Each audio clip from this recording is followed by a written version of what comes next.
Hi everyone, welcome to part 2 to Crimson Chains. I'm happy to be doing this still.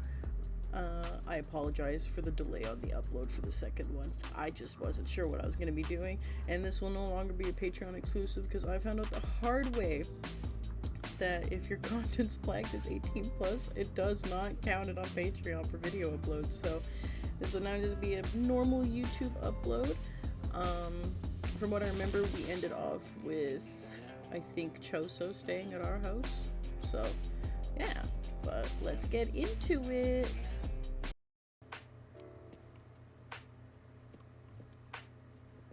The woman leads him into the building, then up an elevator to a spacious room. His mind supplies with the word apartment.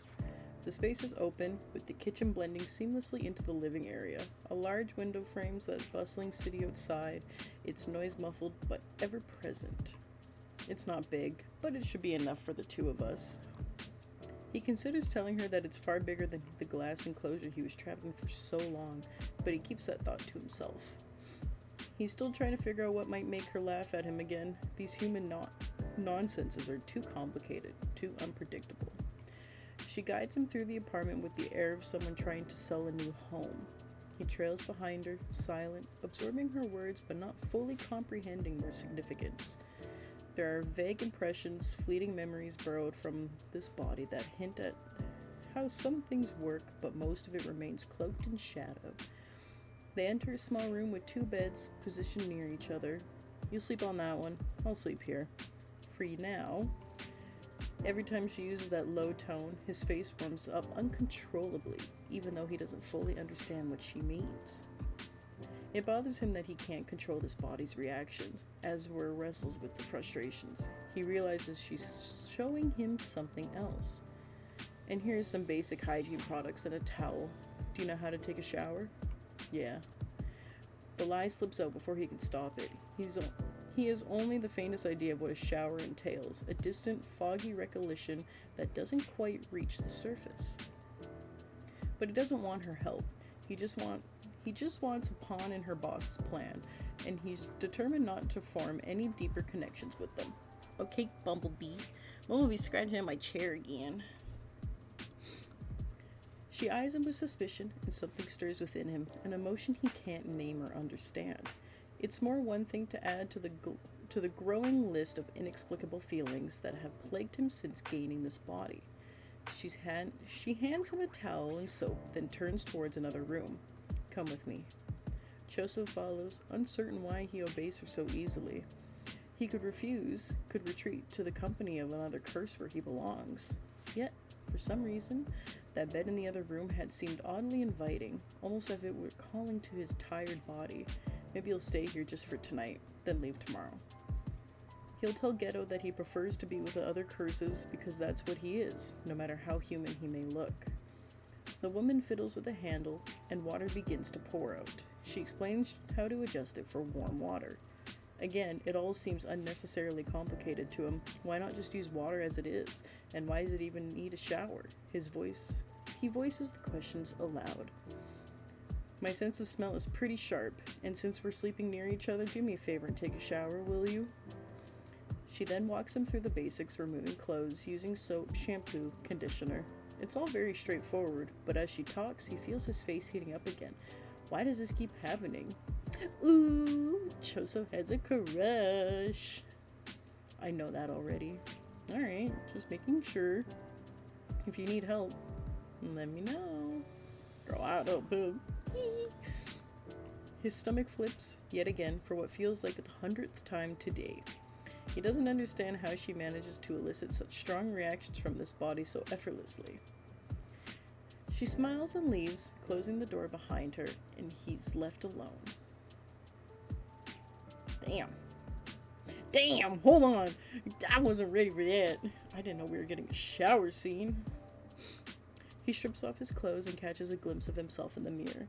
His reflection stares back, undeniably human in appearance. Even the stripe on his nose could pass as something natural, something that might belong to this world. But his brothers, they never had that luxury. Rip. How could he have lost them so quickly? He should have gone with them to retrieve Sukuna's finger. Now, all he can do is avenge their deaths. Itadori and his friends will pay for what they've done. With a sigh, he steps under the stream of water. The moment it touches his skin, his eyes widen in surprise. The sensation is pleasant. Who doesn't enjoy a nice hot shower after a long day? Far more pleasant than anything he has ever experienced. Why hadn't the woman mentioned how good this would feel? Your POV. Choso spends an unusually long time in the bathroom. Just as you start to wonder if he slipped and cracked his head open, the door swings open, releasing a thick cloud of steam. You barely have time to react before Choso steps out, completely naked. Oh boy. Oh boy. Instinctively, you looked away, but your eyes can't help darting back for another peek. Choso, where are your clothes? You can't just walk around naked. Why not? Is this body shameful? You know, how do you explain to somebody that doesn't understand public indecency is a thing? Like, genuinely, how do you just go, you can't be naked, even though you don't understand it, you just can't be naked? That'd be hard, to be honest. Despite your better judgment, your gaze betrays you, lingering on him longer than it should. You hadn't realized before just how defined his muscles were, each one standing out with a precision that's almost distracting. That's not it. It's just a human thing. The only people who are supposed to see you naked are those you're intimate with. Intimate? You hum thoughtfully, casually inspecting your nails as if it's if this conversation is nothing out of the ordinary.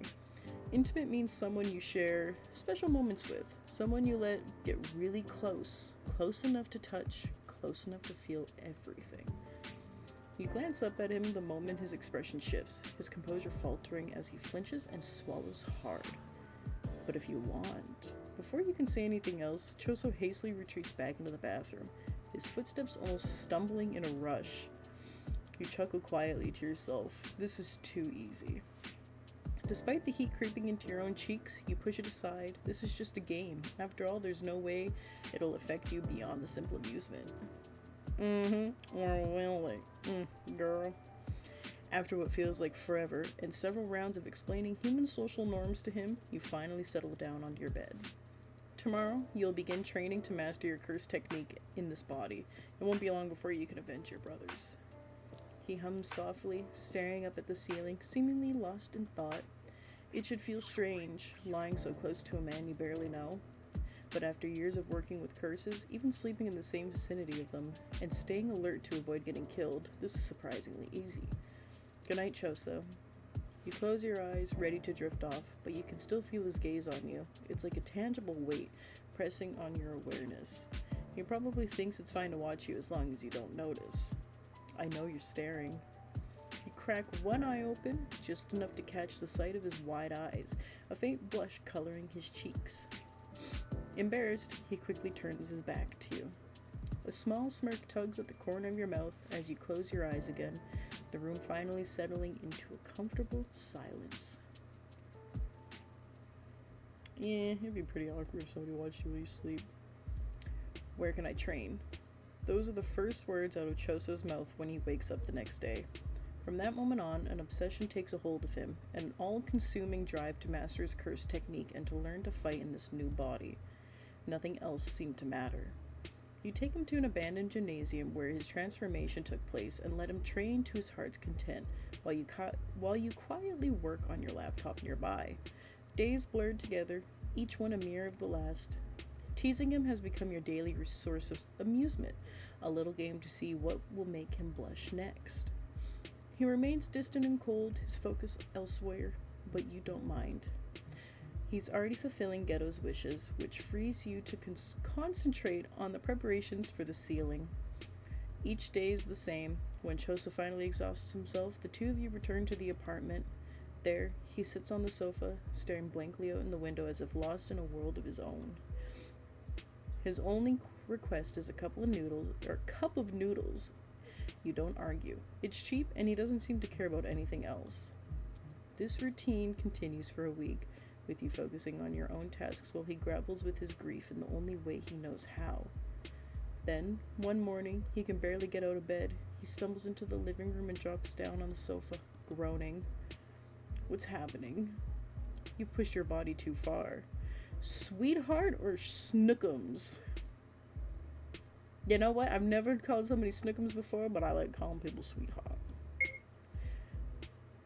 His cheeks flare up in a beautiful red, spreading like wildfire across his face. He quickly averts his gaze, and you can't help the smirk that forms on your lips. He shakes his head lightly, as if trying to focus. Why didn't you tell me this could happen? You didn't ask. He falls silent, processing your words. When he tries to move, a hiss of pain escapes him. What do I do? You relax. Since you're half cursed, you should recover quickly. You glance at him, noticing how pitiful he looks slumped on the sofa. With a sigh, you head to the bathroom and return with some relief patches. Where does it hurt? He indicates his back, and you oh my gosh. He indicates his back, and you instruct him to take off his shirt. Sitting down beside him, you begin applying the patches, your fingers grazing his skin as you work. His back is strong, the muscles taut and defined. You've seen him shirtless before, but up close, the details stand out in a way you hadn't anticipated. The warmth of his skin beneath your fingertips feel even better than you imagined. Almost instinctively, your fingers trace the shape of his trapeze, sending a shiver through him. He pulls away slightly, his face flushing a deep red. It tickles. You smile softly, this feeling different from your usual teasing. His reaction stirs something in you, something that tugs at your heart in a way you hadn't expected. Realizing what's happening, you clear your throat, pushing the distracting thoughts away. It's done. You should feel better soon. He nods and quickly moves away, putting distance between you. We usually say thank you when someone does something for you. He stops, turns back to you, his eyes as lifeless as ever. Thank you. His voice is low, devoid of emotion or gratitude. You shake your head slightly, but let it go. He returns to the sofa, resuming his habit of staring out the window. It's become a routine, a ritual that mirrors how he must have stared at nothing when he... Ooh, I really can't read. Okay, I was doing good, but now I'm not. It's become a routine, a ritual that mirrors how he must have stared at nothingness when confined in that glass file. You used to let him do it without concern, but now the sight unnerves you. There's something too hollow, too empty about the way he does it. You hand him a tablet. Here, watch something. I don't want to learn about humans. You can learn new fighting techniques from this. Look. You cue up martial art videos, holding it in front of him. Reluctantly, he shifts his gaze to the screen, slowly as the video plays. His eyes brighten, the sparks of interest rekindling. For now, it's enough to pull him out of his trance, offering him something new to focus on. Sorry, I got distracted by my cat. She did something weird beside me. I don't know what that... I thought somebody was at my window. It freaked me out. Choso doesn't want to learn about humans. After all, he's a curse, and humans are supposed to be... I'm sick and tired of not being able to read at this point. I apologize for how many mistakes I've done. Oh boy. After all, he's a curse, and humans are supposed to be beneath his concern. But when the martial arts videos ends and another video starts playing, he can't look away. Some videos show beautiful places that stir something deep within him, others make him want to laugh in spite of himself, and there are some with music that seem to soothe the hollow ache in his chest. Certain songs pull at him with a strange urgency, compelling him in to listen on repeat until the lyrics imprint themselves in his mind. The whirlwind of emotions these videos unleash often leave him exhausted, but it's better than being trapped in his own head all the time. Days pass, and he finds himself glued to the screen, watching video after video. Who knew Choso would have become an iPad kid? That's crazy. With each one, it feels as though he's slowly unraveling the mystery of the woman's behavior. Her actions seem less strange, her quirks less baffling.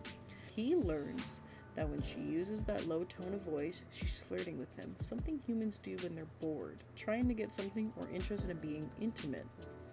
He's certain it's not the last one. After all, he's just a curse. She's probably just bored. Still, he figures it's important to understand her, especially since she never leaves him alone. He suspects it's on Ghetto's orders, a way to keep him from going after Itadori. But oddly enough, he doesn't really mind her presence, even with the constant flirting. According to some of the videos, they're roommates. For some reason, humans find those words amusing, though he can't quite grasp why. He still longs to live among the other curses, where he truly belongs, but as his roommates pointed out, and as he confirmed firsthand, this body needs rest to function properly. And for now, this place is a good start. He's watching a cat video when a new scent wafts through the air, making his stomach rumble in response. The smell is warm, inviting, she's cooking. He hasn't been interested in trying her food before, but now, he can't ignore that pull it has on him. He wanders over to the kitchen, silently observing the way she chops and mixes ingredients with practiced ease. She doesn't acknowledge him for a long moment, and then she speaks. Do you want to try some? Can I? Of course. She holds up a piece of chopped food near his mouth, waiting patiently. Choso hesitates, then leans forward, taking the food from her fingertips. The taste is surprisingly pleasant, and she seems pleased by his reaction. He quickly looks away, feeling his cheeks heat up. He still can't get used to her. Can you help me make the rest? I don't know how. I'll show you. She guides him through each step, her voice calm and steady. He follows her instructions, and the simple act of cooking together brings a sense of peace he hasn't expected. He noticed the way she seems pleased with his efforts, and which in turn makes him feel lighter somehow. He doesn't fully understand why her approval matters to him, but it does. Maybe it's just another human thing. Her hands brush against his, and his stomach flips again. He tisks internally, frustrated by his body's uncontrollable reactions. He doesn't mind her touch, but he wishes he could control his responses better. Even all the training hasn't helped with that. As they work, she begins to hum a familiar tune, one that seemed to flicker of recognition through him. That song. You know it? It played while I was watching fighting videos. She hums softly, as if not entirely convinced. What other songs do you know? Oh. A small surge of happiness wells up inside of him. He hurries to grab the tablet. Here, I really like this one. And this one too. Oh, this one as well. She leans in close to see, and his heart skips a beat, the sensation catching him off guard. Again. Nice. Why don't you make a playlist? A what? She smiles and shows him how to do it, her fingers moving deftly across the screen as she explains. She's so close that he can feel her warmth, and his heart pounds even harder, almost painfully. There you go. Now you just add the songs you like. He stares at the screen and the words Choso's playlist displayed on the top. It's such a simple thing, but seeing his name there fills him with a warmth that spreads from his chest to every part of his body. For the first time, he feels like he has a personality, something more than just being a curse. Oh. Ow. Cute. As she finishes cooking, he continues to add songs to the playlist, carefully choosing one. He wonders if she will like the others. Oh, sorry, my model's gonna mess up. Bumblebee made an appearance. But what songs does he have? Wherever You Are by One OK Rock. Does that say rock? I've never heard of that one. All I Wanna by Paramore is a great song. Enjoy the Silence. Love You to Death. Typo Negative. Great band. Highly recommend. Deftones, and then Green Day. I've never listened to Deftones personally, but I've heard a lot of good things about them, so I might genuinely start listening to them soon. Alright. You having fun, Bumblebee? When they finally... Oh. Bumblebee, can you move your tail, sweetie? Nice sweetheart. When they finally sit down to eat the meal they've prepared together, he takes a bite and closes his eyes, savoring the taste. A soft sound of Bumblebee saying hi. I might cut this part out because I know it gets loud, but we'll see. Okay, hold on, guys. She's getting comfy. A soft sound of contentment escapes his lips. He hasn't known something as simple as eating could feel this good. Ain't that right, Bumbles? His roommate watches him with a small smile, one that isn't mocking or teasing. There's something different in her expression, something that stirs a new feeling in him. He finds himself wanting to keep her looking at him like that, as if her gaze has become as essential to him as food, sleep, or warm showers. Maybe if he watches more videos, especially those about cooking, she'll give him more of those looks. And maybe, just maybe, he'll understand why it matters so much. Bumblebee. He wants to impress her. Or us. Just try it. If you don't like it, you could throw it in the trash. Choso eyes the ice cream cone with suspicion, his brows furrowed as if he's trying to solve a complex puzzle. After training, you'd stop at the quaint little ice cream shop near the apartment, an old-fashioned place run by an elderly lady, with only a handful of customers coming and going. He dips the small spoon into the ice cream and hesitantly takes a bite. The transformation is immediate. His eyes light up with the surprise and delight, and before you know it, he's devouring the ice cream with an almost childlike fervor, I hate that word, that makes you smile despite yourself. Cute. It's not a word you've ever expected to associate him with, but it keeps surfacing every time he does something like this. There's a gentleness to him, a quiet humanity in his actions that are more endearing than curse-like, though you've never tell him that, especially when he's proving to be more human than most.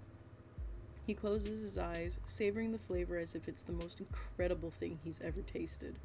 You shake your head lightly, glancing around the street. A few passengers cast curious glances at him, but no one lingers. As you watch him enjoy the simple pleasures of ice cream, your mind drifts back to Ghetto's words, how Choso is expandable. Conflicting emotions stir within you. You know it's for the plan, for the greater cause, but the thought of him dying leaves a bitter taste in your mouth. You can't change the plan, but perhaps you can at least show him how good life can be before his inevitable end. See, I told you it's good. Try mine. You offer him a spoonful of your own ice cream. As he leans in, his face suddenly very close to yours. Your heart skips a beat. An unbidden thought of kissing him flashes through your mind. You've intensified your flirting, but he still doesn't seem to grasp the hints. You wonder if he ever will. Is there more? You already finished yours? Yeah. A soft chuckle draws your attention. The old lady behind the counter is watching the two of you with a warm, knowing smile. Your boyfriend sure loves ice cream. Ma'am, he's not my boyfriend. Yet. You two can have another serving on the house.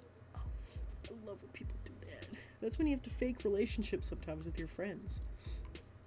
You don't usually accept anything from non-sorcerers, preferring to keep your distance, but there's something about her that makes you hesitate. We don't want. Please, it'll make me happy. Okay, I'm not gonna say no to free ice cream. Puzzled, you accepted her offer. Still wary of her motives, she grins, her face crinkling with the kind of genuine warmth you rarely see. You and Choso choose new flavors, and the lady gives you both a generous serving. You can't help but wonder why she's being so kind. Maybe the ice cream is about to go bad, and she needs to get rid of it? As you eat, you notice the lady's eyes lingering on you. You're not in the mood for small talk, so you ignore her, focusing instead on the cool treat in your hand. Why did she give us free ice cream? Is that a thing? The lady overhears and chuckles softly, her voice carrying a hint of nostalgia. You two remind me of me and my late husband. He loved ice cream and would close his eyes in bliss every time he ate it. The flavor you chose was his favorite. Aww. She pauses, her gaze distant for a moment before refocusing on you. I hope you two have a nice and long life. Aw, little old ladies can be so sweet sometimes. Her words, laced with such genuine kindness, stir something uneasy within you, a tightness in your chest that you can't quite shake. You offer her a small, almost hesitant nod of acknowledgement, then turn and walk out of the store, the warmth of her blessing lingering uncomfortably in the back of your mind. She didn't seem too threatening. Don't be fooled, appearances can be deceiving. Do you think she'd treat us badly if she knew what we were? Yes. But the truth is, you don't know for sure, and that uncertainty gnaws at you. You've learned not to take chances with humans. You're not about to start now. Why didn't you correct her when she said I was your boyfriend? It was too much work. Does that bother you? I don't care. He doesn't care. You lean closer, your voice dropping into a teasing tone as you flutter your eyelashes at him. Does that mean I can call you my boyfriend from now on? No. Damn. You put a hand dramatically over your chest, feigning hurt. Ouch. You walk a few steps in silence, a playful banter hanging in the air, until a thought strikes you. Wait, do you even know what a boyfriend does? He looks away, a telltale sign that he doesn't, and you can't help but chuckle. You know he'll look it up as soon as you get back to the apartment. Oh, what a cute. Alrighty, but I think I'm gonna end it there for today. I'm just gonna do a short recording because I have some more things to do before I start my stream tonight. But it's getting interesting. I'm actually really curious to see where it goes. I kind of forgot that this is where I ended when I first started playing this by myself. So from here on out, I don't know what happens. So I'm kind of curious. But yeah, no, I'm actually really enjoying this so far. I hope you guys are as well. I'm happy Bumblebee made an appearance for once in my recordings. She's still here. My avatar's gonna get messed up. But no, I hope you guys are enjoying this as much as I am. And we will be continuing this soon. So, but no, I want to thank you guys all so much for watching. It always means a lot to me, and I love you all very much. Bye bye.